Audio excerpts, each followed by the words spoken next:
All right, well, everybody's at lunch, and we're up in the boatyard with Southern Comfort. So just figured I'd give you guys a quick rundown on what we've been doing on this thing. We've got both stripes, this and this were blue. We've changed those to black. I think I asked you guys what we should do. We're changing both those to the black, and then the flybridge one, I'm just gonna go back to just straight white. The whole bottom has been planed off. So we had some blistering, it's like right here, you can see a little blister, and right here. They're pretty much dried out, so the guy should be coming back on the 7th. He's gonna fair out the hull, and then we're gonna do 2 coats of barrier coat. You can see that's a little discoloration right here. That's just a little damp just from the water coming down, but this is dry and that's wet. So that's the difference. You can see where a couple of the blisters were. So they're blisters, so water kind of gets behind the fiberglass and it doesn't give good adhesion to the paint and stuff. So sometimes you gotta end up taking it down. You can also media blast, which is what this one's getting done over here. He's just taking it down to the gel coat. We've taken our gel coat off already. So we're doing a full glass strip on this. These are our stabilizers right here. So these move back and forth hydraulically, and that's what stabilizes the boat as it moves through the water. These fins move back and forth. We're gonna drop these fins right here, and there's seals up inside of here, and these will tend to leak if you don't service them. And if you don't service them, the stainless steel shafts get pitted and rotten, and then you're in for a lot of expense. We don't have any leaking as of yet, so we're just doing it as a preventative measure on that. So those are going to get done shortly. We just got to find the right tool to. We have the jack to get underneath here. Underneath here, there's a big hole, and that's where the pin is. And these things are kind of pressed on, and you use a hydraulic ram and pop them right off. So the boot stripe, I just peeled a little paint for tape for you guys. So this is the end result here, and then the hull is going to go back to black as opposed to the blue that we have right there. So that will be blue. In the back here, you'll see it from the other side. I've just got that one right there, but I've taken off all of these back panels along here. You can see that they're all missing here.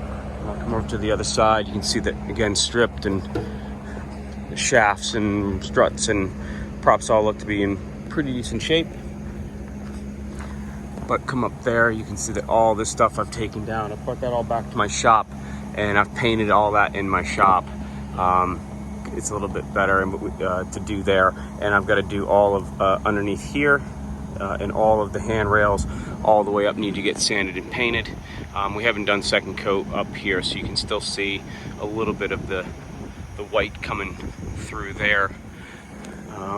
So I'll take you up top and show you what we're doing up there. We're doing basically a complete refit.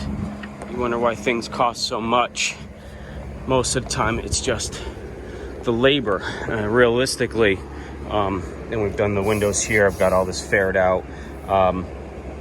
These are aluminum, so all of this needs to get sanded and prepped and painted all in one day. It needs to be nice and shiny. If it's gray, it's no good. So I've actually taken some marine grade filler and put it around here because there's been some pitting. We'll have to sand this. I'll prep this with a solvent, proper solvent, and then we'll prime it all in the same day. Coming up here. So here's one of our panels. You can see the difference. You can see my reflection. These things were really, really bad. Really bad. So come on the inside. Try and keep it clean in here. Most of you guys have seen the inside of Southern Comfort already. Bridge doors. I've got all these panels out here. I pulled them, I put them back just for weather purposes, but we'll take out the glass again, and then this bottom piece, refair it. I've already faired part of the door. We'll sand that and prep and paint those. Coming up to the bridge, we had one of our clients, probably drunk I would guess, didn't realize that this door actually locked and decided to bust through it. So I had to custom make this door. So this is a teak veneer, 2 3/4 inch marine grade plywood. Latched all this out. It's just faired right now. We've just got to finish fairing it.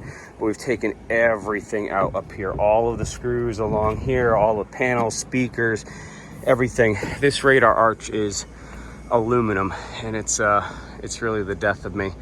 Again, because you got to be very careful when you're doing aluminum. If you don't do it properly, it's just going to pop again real quick.